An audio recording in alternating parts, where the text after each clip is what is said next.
warahmatullahi wabarakatuh.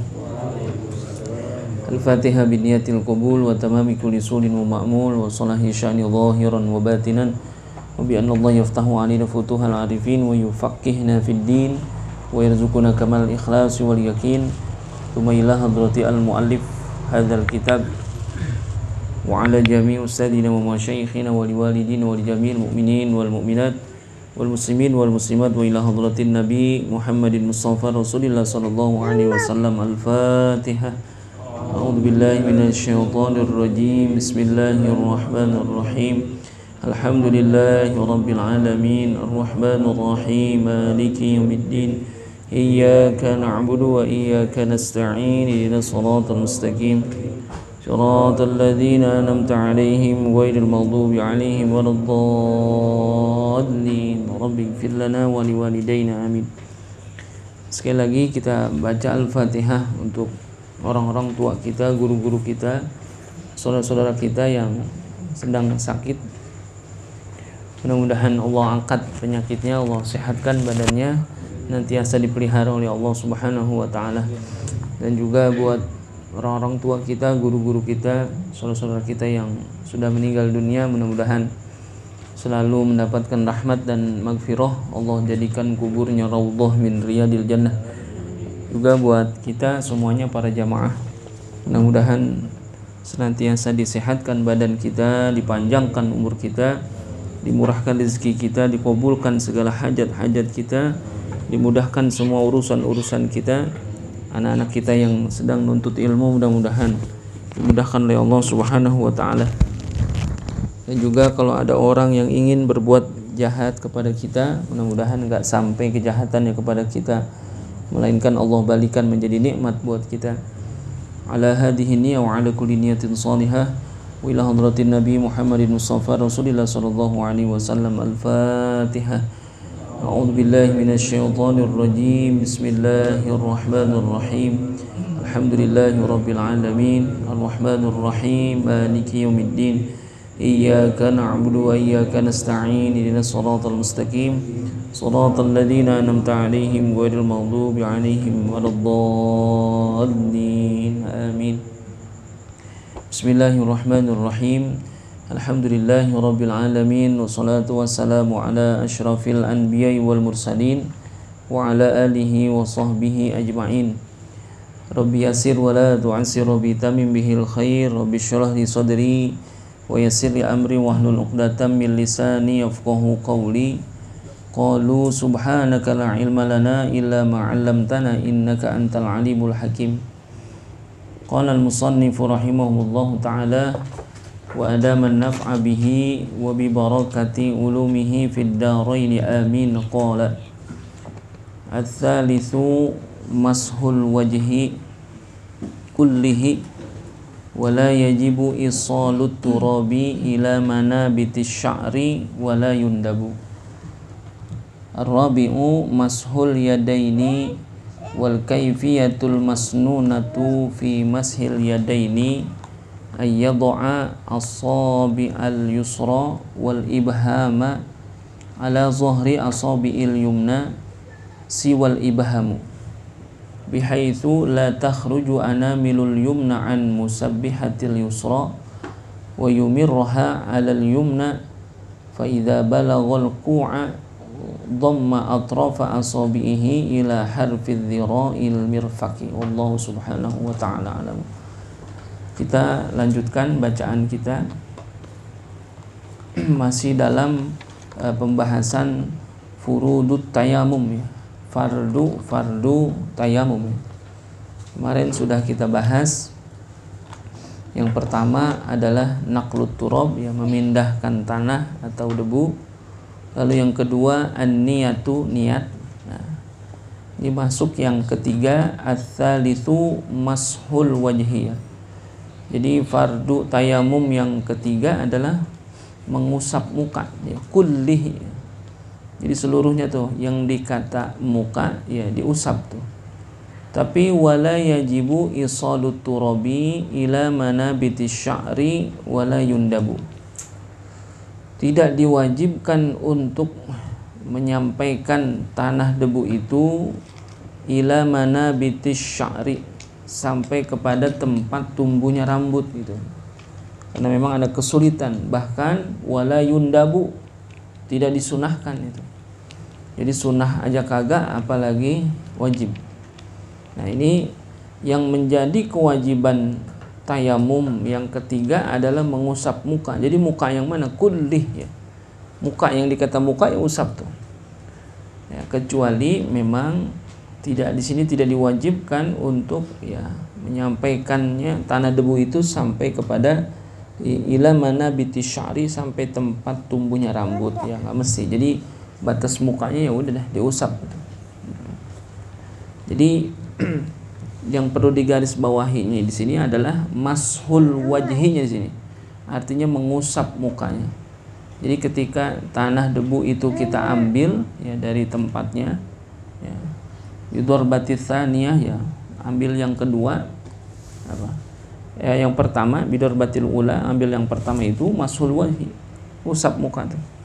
Yang dikata muka yang mana ya udah ini muka. Kecuali apa? Kecuali memang tempat tumbuhnya rambut, sampai ke tempat tumbuh rambut. Karena kalau wudu memang harus sampai kepada ya, manabitis sya'rir ra'si, tempat tumbuhnya rambut. Tapi kalau ketika dia tayamum, yang dikata muka yang mana ya udah, ketika dia ambil tanah debu ya usap mukanya. Udah. Ini keyakinannya bahwasanya itu apa? Tanah debu udah sampai ke muka. Jadi nggak mesti ketika diambil dia usap lalu dia digitu-gituin, nggak usah, jangan. Justru nggak ada. Ya, jadi kaifiat mashul wajhi itu ngambil tanah debu, usap sekali udah jadi, cukup gitu. Jadi nggak mesti diapain, dikosot kan gitu, nggak mesti ya, usak-usak gitu. Mungkin atau kalau nanti dalam berwudu kan mesti tuh. Ya di sini ujung-ujung mata itu kan ada penekanan. Kalau tayamum nggak usah gitu, cari-cari sela-selanya, nggak mesti. Jadi mashul wajhi kullihi wala yajibu isalut turabi ila manabitis sya'ri. Jadi yang dikata muka ya udah tuh. Kecuali memang tidak ada kewajiban untuk menyampaikannya kepada tempat tumbuhnya rambut, bahkan itu tidak sunnah ya. Sunnah aja kagak, apalagi wajib gitu. Warabi'u, yang keempat, mashul yadaini ya. Masih, karena memang dalam tayamum istilahnya mashu ya, bukannya ghuslu gitu. Jadi tidak ada dalam istilah tayamum itu adalah ghuslu, tidak. Dia pakai mashu, masaha yamsahu ya. Itu kategorinya yang mengusap saja. Beda dengan ghusala yaghsilu, harus kulah gitu ya. Itu kalau ghusala yaghsilu kan bil ma'i, dengan air.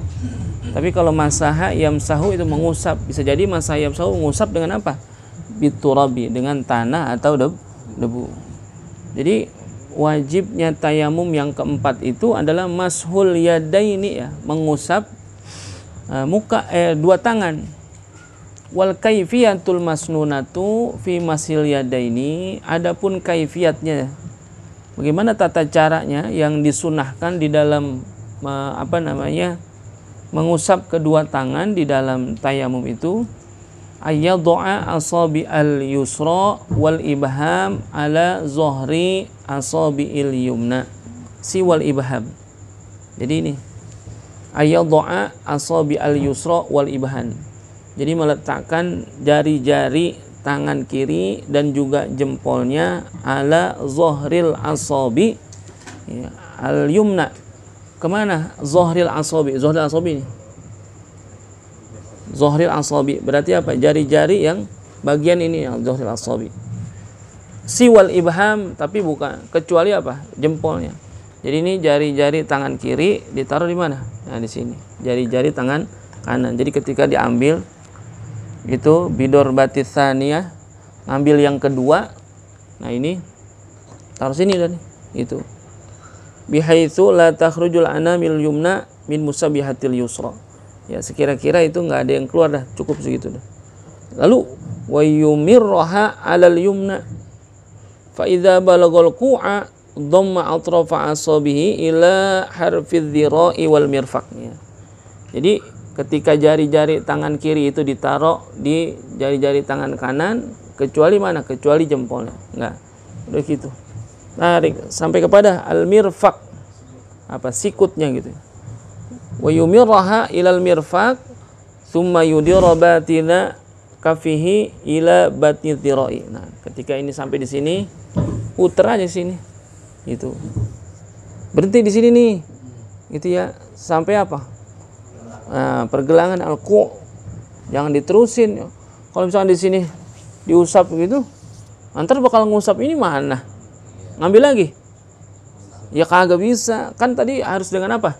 2 kali ngambil yang pertama bakal muka, ngambil yang kedua bakal tangan. Dari sini, nah, stop di sini, gitu ya, berhenti. Nanti dari sini baru usap semua, gitu. Jadi jangan diterusin nih sampai pergelangan tangan itu, gitu. Jadi itu poin yang keempat adalah mashul yadaini, yaitu mengusap ya kedua tangan. Kaifiyatnya bagaimana? Itu ketika diambil, nah ini jari tangan kiri ini ditemuin kepada jari tangan kanan, tapi bagian sini zahir. Nah itu di sini tarik sampai sikut, gitu ya. Tadi kan sampai mirfaq. Jadi ada kewajiban sampai mirfaq. Sampai sini balik. Nah, bagian sini yang belum kena cukup sini, berhenti dari sini situ. Bisa. Coba praktekin dari sini, tarik sini set, nah gitu. Nanti dari sini nah udah. Sebetulnya nanti dalam berwudu pun demikian. Nah, ini duduk sini. Ya. Jadi dalam berwudu pun demikian, kayak kalau orang lagi berwudu kan ada apa kesunahan untuk membasuh tangan itu tiga kali. Nah sekarang yang dikata 3 kali itu bagaimana? Kadang-kadang orang basuh gini, kan gitu ya. Di air itu dikocorin, begini. Yang dikata 3 kali mana? Kan gitu. Nah, makanya ketika air ngalir, usap ini sekali, tuh usap ini 2 kali, 3 kali, itu begitu sama. Jadi jangan ini pindah ke sini, di sini pindah kemari ya. Itu namanya tidak taqdimul yumna alal yusra, tidak mendahulukan yang kanan terhadap yang kiri gitu. Jadi sebetulnya hampir ada kesamaan.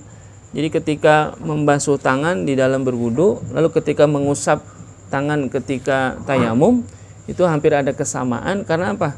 Tadi diawali dari sini juga sama. Cuma bedanya kalau tayamum itu tadi di sini berhenti dia.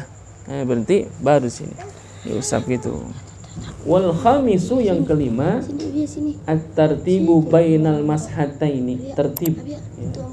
Rattaba yurattibu tartiban, ya. Tertib bainal mashataini, tertib itu berurutan gitu ya. Tertib berurutan, ay la budda min ayyam sahal wajha awalan summal yadaini. Jadi tidak boleh, tidak mesti nih, kudu wajib ya, la budda min ayyam sahal wajha, diawali daripada mengusap daripada wajahnya awalan, baru apa? Summal yadain, baru kedua tangannya. Jadi bicara tertib termasuk di dalam fardu tayamum. Kalau dia nggak tertib bagaimana? Ya nggak jadi, karena tidak memenuhi wajib tayamum. Jadi bagaimana? La budda min ayyam sahal wajha awalan summal yadain. Ada kewajiban dia, la budda, kagak boleh kagak. Dia ngusapnya itu muka dulu baru tangan. Misalkan kita pengen bikin yang baru, saya mau tayamum tapi tangan dulu baru muka, bagaimana kira-kira? Kagak bisa, nggak boleh. Jadi nggak masuk dalam kategori tertib. Ya, al-khamisu at-tartibu bainal mashataini. Jadi kalau dia misalkan ambil tuh tangan dulu, ambil lagi, baru muka, tertib gak? Kagak. Kalau kagak tertib berarti apa? Nggak masuk apanya? Fardu tayamum yang kelima ini. Udah tuh selesai ya, fardu tayamum yang 5 itu disebutkan. Nah nanti untuk menyempurnakan daripada tayamumnya kan gitu, berkenaan dengan yang fardu sudah. Nah ini ada sunnah-sunnahnya ya. Jadi sunnah itu memang huwa ma yusabu fa'iluhu wa la yu'aqabu tarikuhu gitu. Sunnah itu adalah apa-apa yang dapat pahala kalau kita kerjakan, tapi tidak dosa kalau enggak dikerjain kan gitu. Kalau ditinggalin enggak dosa nih, perkara yang sunnah. Tetapi memang Imam Syafi'i banyak berpesan kalau bicara hal-hal yang sunnah itu mesti diapain? Dibawa gitu ya. Buat kesempurnaan gitu kalau bicara tentang hal-hal yang sunnah. Kalau bicara hal-hal yang sunnah kadang-kadang kita suka ngapain? Nganggap remeh. Kalau perkara yang sunnah nganggap remeh kita. Tibang sunnah kan gitu. Dasaran kalau sunnah mah kagak dosa, kita nggak kerjain gitu.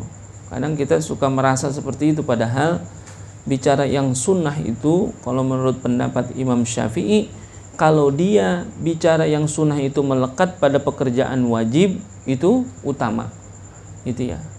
Jadi kalau di dalam tayamum sekarang, tayamum itu wajib nggak? Wajib nggak tayamum? Bisa jadi wajib kemarin, ya kan?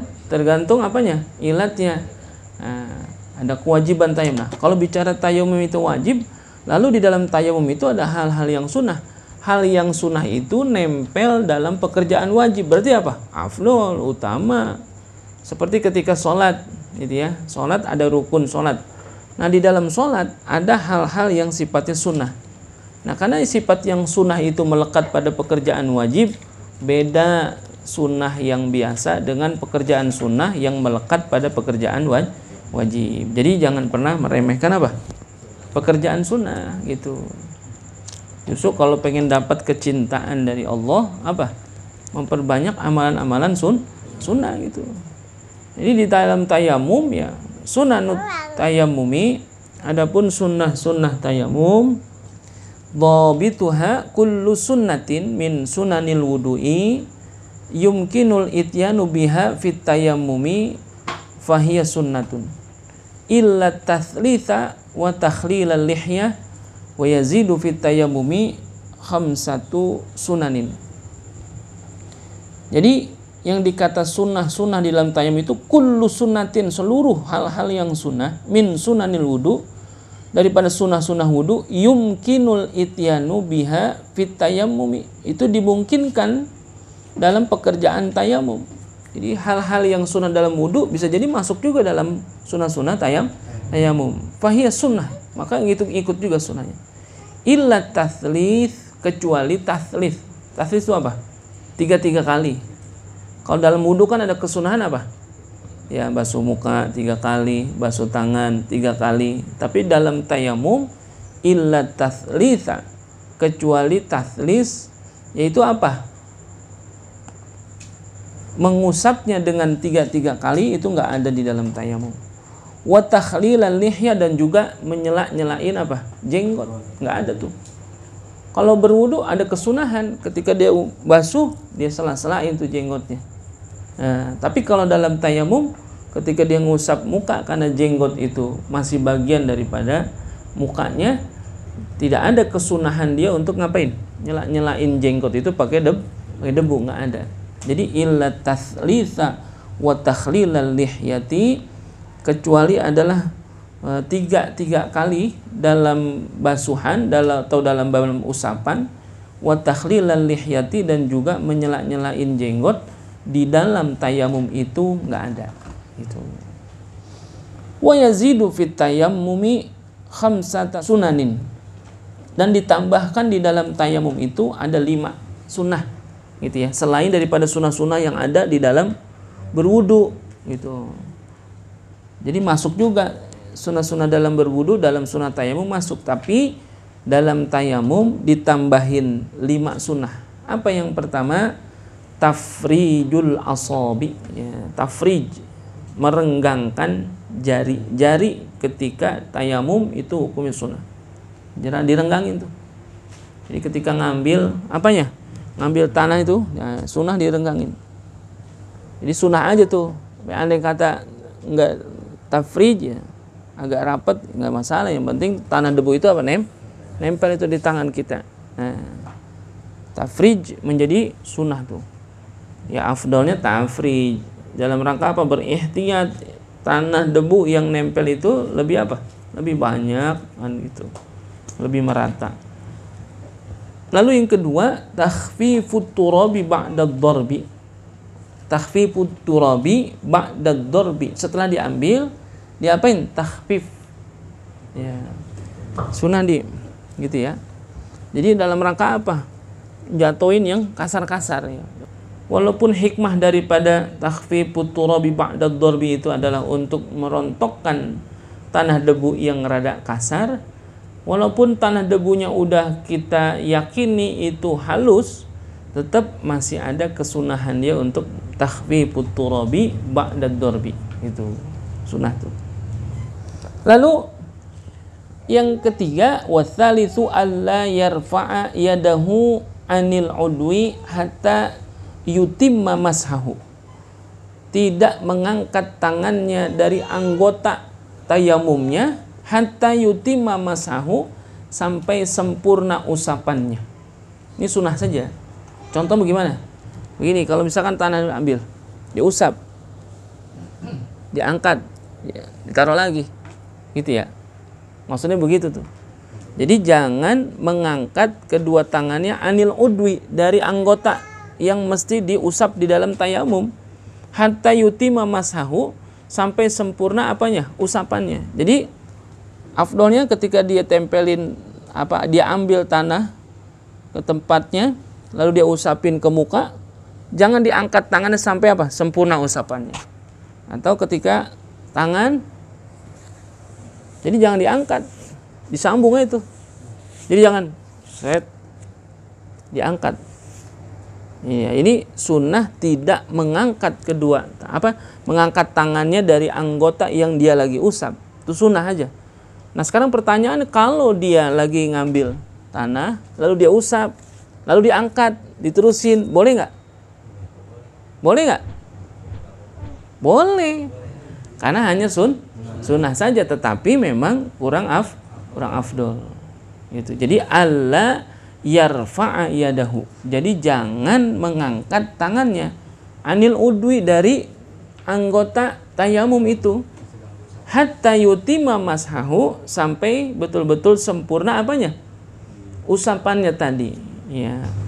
Warabi'u, adapun yang keempat, naz'ul khatimi li awwali dorbatin li'annahu la yajibu isalut turabi ila ma tahtal khatimi fi dharbatil ula wa amma naz'uhu fi dharbatil thaniyati fawajibun idza kana al khatimu yamna'u usulat turabi ilal basyarah.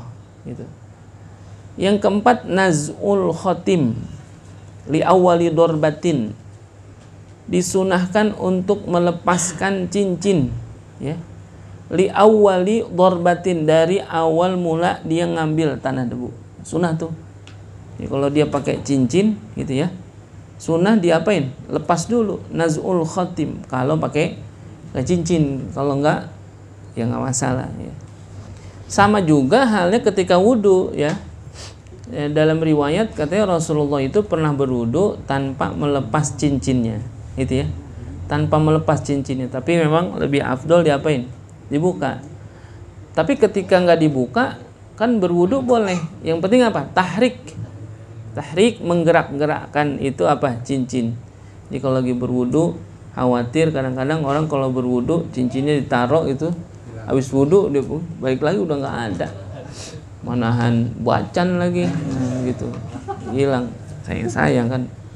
Kadang ada yang gitu nggak pakai dibuka, ya nggak apa-apa, yang penting ditahrik tuh, digerak-gerakin. Dalam rangka apa? Berihtiyat, biar supaya air itu masuk ke sela-sela cincinnya itu.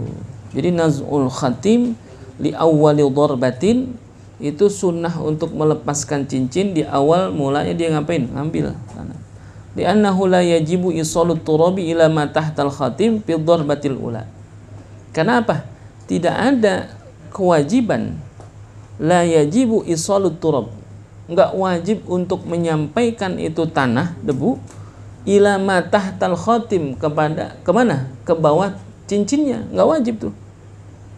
Fi darbatil ula, di dalam ketika dia ngambil tanah debu yang pertama tadi. Tapi apa? Wa amma naz'uhu fi darbatil tsaniyah fawajibun. Adapun melepaskan cincin ya, fi darbatil tsaniyati, ketika dia ngambil tanah yang kedua, untuk apa nih? Untuk tangan. Kalau tadi yang pertama untuk muka. Jadi yang pertama yang ketika dia mau ngusap mukanya, itu melepaskan cincinnya, itu hukumnya sunnah. Karena apa? Enggak wajib hukumnya menyampaikan tanah debu itu ila ma tahtal khatimi, kepada tempat di mana di bawah cincinnya yang terhalang itu, fi darbatil ula, di dalam ngambil tanah debu yang pertama tadi. Tapi wa amma naz'uhu fi darbatil tsaniyati, adapun membukanya itu cincin pada ketika dia ngambil tanah yang kedua kalinya, fawajibun, hukumnya wajib. Tapi apa? Idza kanal khatimu, jikalau cincinnya itu yamna'u usulat turabi ilal basyarah, jikalau cincinnya itu menghalangi daripada sampainya tanah debu itu ke kulit. Jadi lebih baik bagaimana nih? Buka dulu. Rasulullah dulu katanya pakai cincin apa kagak, kan gitu. Ada banyak riwayat yang menyebutkan ya Rasulullah pakai cincin. Itu cincinnya Rasulullah dipakai di jari manis dan jari kelingking, kan gitu. Makanya kata ulama makruh kalau pakai cincin di jari tengah atau telunjuk, makruh gitu. Karena pakai cincin itu dari jari tengah ke sono, kemana?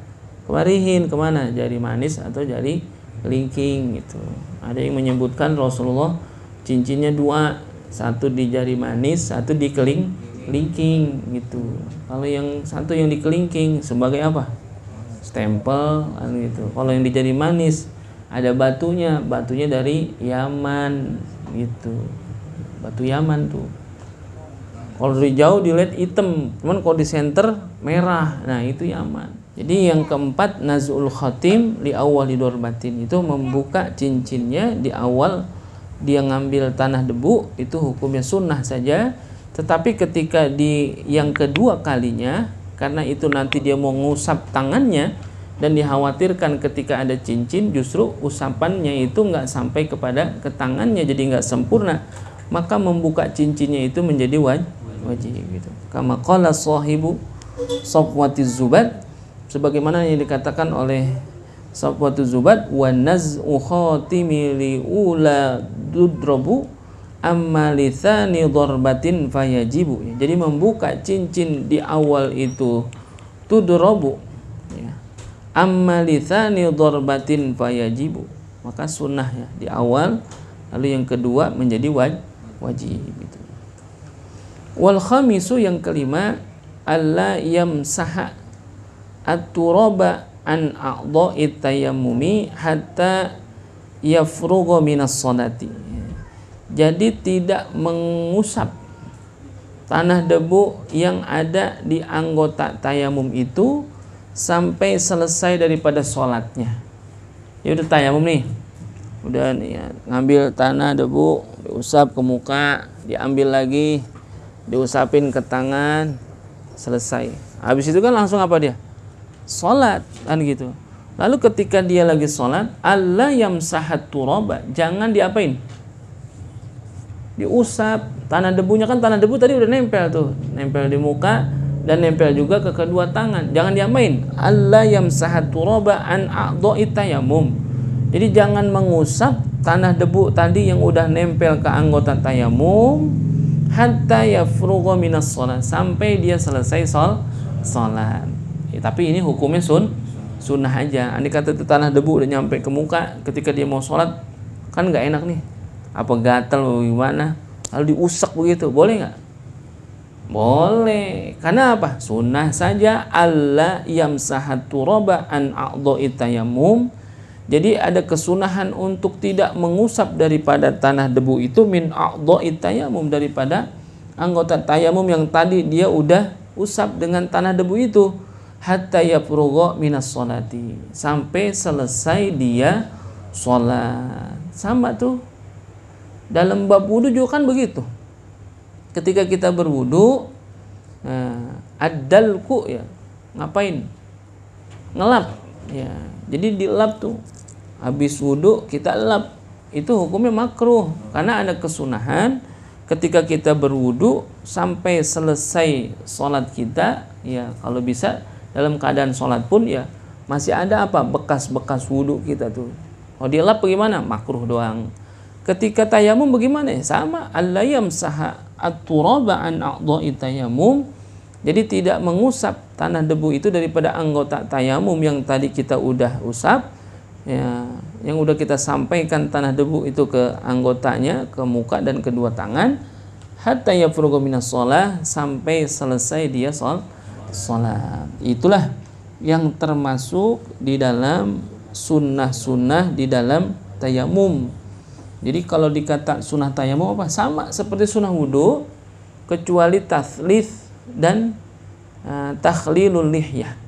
Ya, jadi ke dalam tayamum tidak ada tiga kali, dan juga tidak ada menyela-nyelain jenggot, nggak ada tuh.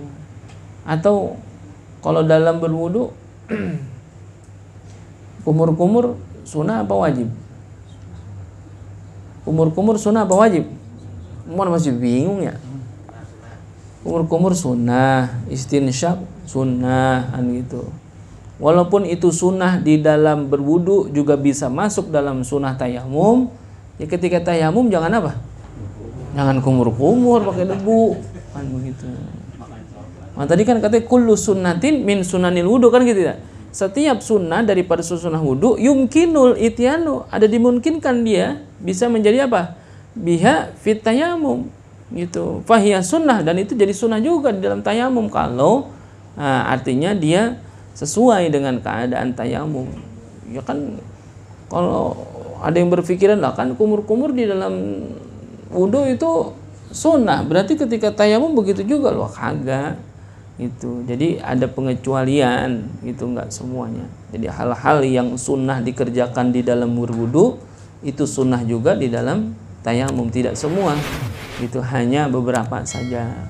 Adapun misalkan ketika di awal tayamum dia baca bismillah, lalu dia melafazkan niat, itu kan sunnah di dalam berwudu ya. Di dalam tayamum juga sunnah juga melafazkan niat, gitu ya. Itu walaupun ini banyak yang apa diperdebatkan, karena apa? Rasulullah tidak pernah melafazkan niat, iya, karena bicara pribadinya Rasulullah adalah orang yang hatinya tidak pernah lalai. Jadi ketika menghadirkan niat di dalam hati, jadi aja udah. Kalau kita makan khawatir, kadang-kadang niat udah dibaca aja masih nggak bisa kita hadirkan di dalam hati, gitu. Udah kita baca tuh niat, gitu ya. Kayak sholat itu usolli fardol isya'i arba'a raka'atin mustaqbilal kiblati adaan ma'muman lillahi ta'ala. Allah, kan maksudnya apa? Yang tadi kita baca dalam rangka apa? Liyu'awinal lisanu al-qalba, bahwasanya lisan itu akan membantu hati. Makanya kita baca dulu niat itu. Kita baca tuh, bukan bid'ah, bukan. Kalau mereka kan menganggapnya, wah, melafazkan niat adalah bid'ah. Karena Rasulullah tidak pernah melafazkan niat. Ya iya, wa qalbuhu lam yanam wal ainu qad na'asat, kan gitu. Nabi itu hatinya tidak pernah tidur walaupun matanya ngantuk. Jadi ketika Rasulullah berniat memang tidak pernah melafazkan niat, langsung dihadirkan dalam hati. Kenapa? Rasulullah hatinya tidak lalai, tidak tidur. Mau bagaimanapun hadirnya itu niat gampang. Kalau kita walaupun udah diapain, udah dibaca aja kadang-kadang sholli fardhal isya'i Allah, yang kita ingat apa? Niat apa? Bisa jadi yang kita ingat bukan niat tuh, padahal udah kita baca udah berapa kali. Usolli udah ganas banget lah. Usolli fardhal isya'i Allah, yang kita ingat mah apa tahu dah, kerjaan belum beres, gitu apa. banyak dah tuh. Makanya ketika ada sunnah ya di dalam berwudu ya melafazkan niat itu sunnah ya, tapi dalam tayamum bagaimana ya, sama juga dia sunnah juga untuk melafazkan niat sunnah, tetapi kalau nggak dilafazkan bagaimana ya nggak apa-apa, karena bicara niat itu tempatnya di mana, di hati. Ketika dia ngambil tanah debu niat sampai ke muka, itu niat harus terus berlangsung sampai kepada dia ngusap mukanya, maka jadilah itu niat tayamum begitu. Jadi jangan diperdebatin lagi dah. Capek kita kalau dikit-dikit ngomongin Nabi mah kagak pernah melafazkan niat gitu. Jadi kalau kita pada ngelafazkan niat berarti bid'ah tuh, nggak sesuai dengan apa yang diajarkan oleh Rasulullah. Udah nggak usah diributin kalau itu mah. Itu udah berhenti, udah cukup gitu ya. Jadi kita memang kelemahan kita sekarang, kenapa kita banyak sekali hal-hal yang bisa jadi nggak perlulah kita perdebatkan, lalu diperdebatkan juga jadi rusak ukhuwah kita gitu, gara-gara beda antara niat itu harus dilafazkan atau tidak, itu jadi ribut kita. Yang satu bilang bid'ah gitu, yang satu bilang sunnah gitu. Yang bilang bid'ah kejam banget gitu, karena Rasulullah nggak ngerjain, itu bid'ah. Yang namanya bid'ah pasti dolalah, yang dolalah finnar gitu, sesat. Yang sesat itu di neraka gitu. Emang surga punya dia, kita mau kagak boleh masuk, jadi kita masukin neraka aja, biarin dah gitu. Padahal Imam Syafi'i mensunahkan dalam perkara ibadah itu untuk melafazkan niat, karena niat itu dan melafazkan niat itu membantu hati, karena hati kita itu cenderung lalai gitu. Udah dibantuin pakai lisan aja masih sulit, apalagi nggak dibantuin itu. Coba dah ngitung duit sekarung, hitung duit di sekarung dalam hati. Ada orang liwat, kita ditanya, ngapain bang? Lu mau kemana? Tadi udah berapa ya? Tuh. Coba kalau ngitungnya 1, 2, mulut ngucap, hati juga ngitung-ngitung. 3, 4, 5. Bang ngapain? Lu kemana? 6, 7, masih inget tuh. Itu buktinya gitu. Maksudnya dianalogikan saja seperti itu. Maksudnya apa? Ketika kita mengucapkan sesuatu lalu hadir juga di dalam hati, itu akan timbul apa? Menghadirkannya inget terus tuh. Beda ketika langsung kita hadirkan dalam hati tanpa kita lisankan dulu. Ya, coba dah orang suruh ngapal Quran tapi tidak dibaca. Dalam hati doang dia ngapalin Quran. Bisa nggak? Nggak bisa. Coba lihat di pesantren-pesantren Quran. Kalau lagi ngapal Quran, lama kenceng-kenceng nggak dibaca. Gitu. Nah iya, makanya apa? Lisan itu akan membantu hati gitu. Itu ya. Ngomel dalam hati bisa? Nggak bisa. Ngomel dalam hati. Ya. Itu bukan ngomel, itu kayak dalam hati mah gitu. Mungkinan sakit itu mah liper jadinya. Gitu. Ahkamul jabirah, al-jabiratu hiya satirun 'alal 'udwi. Hukum jabirah, ya jabirah itu anggota badan, anggota wudu yang tertutup gitu ya, jabirah. Satirun 'alal 'udwi, ya penutup daripada anggota. Tamna'u usulal ma'i ilal basyarah, yang menghalangi masuknya air ke anggota wudu. Nanti bagaimana tuh caranya? Itu kalau misalkan tangan cantengan lalu harus dibungkus, kata dokter nggak boleh dibuka tuh Pak, ini jangan dibuka ya Pak, pokoknya nggak boleh kena air. Kalau kena air nih Bapak mati. Wah, berarti bagaimana wudunya? Ya wudu dia.